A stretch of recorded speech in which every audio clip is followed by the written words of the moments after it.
दशकं 24 महिषासुरवधं देवीस्तुति।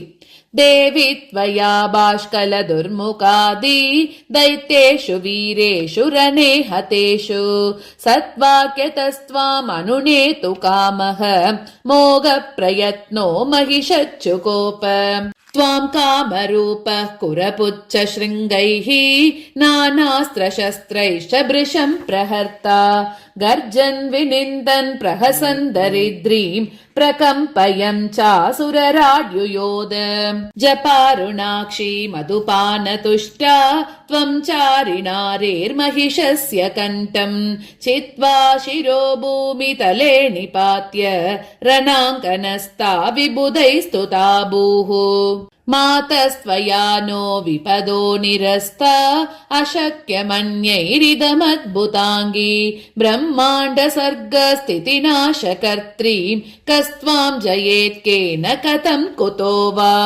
विद्यास्वरूपासि महेशि यस्मिन् स वै परेषां सुखदः कविश्च त्वं वर्तसे यत्र सदाप्यविद्या स्वरूपिणी सत्त्वदमः पशुः स्यात्।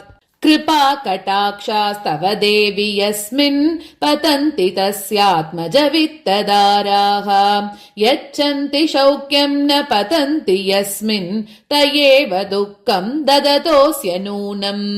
पश्याम नित्यं तव रूपमेतत् कथाश्च नामानि च कीर्तयाम नमाम मूर्ध्ना पदपङ्कजे ते स्मराम कारुण्यमहाप्रवाहम्।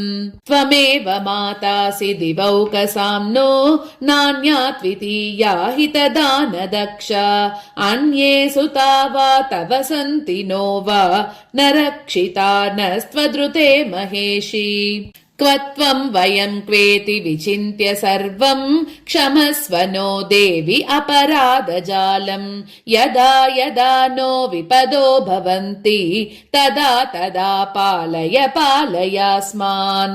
इति स्तुवत्सु त्रिदशेषु सद्यः कृपाश्रुनेत्रैव तिरोदधात ततो जगद्देवि विभूतिपूर्णं बभूव धर्मिष्ठ समस्तजीवम्।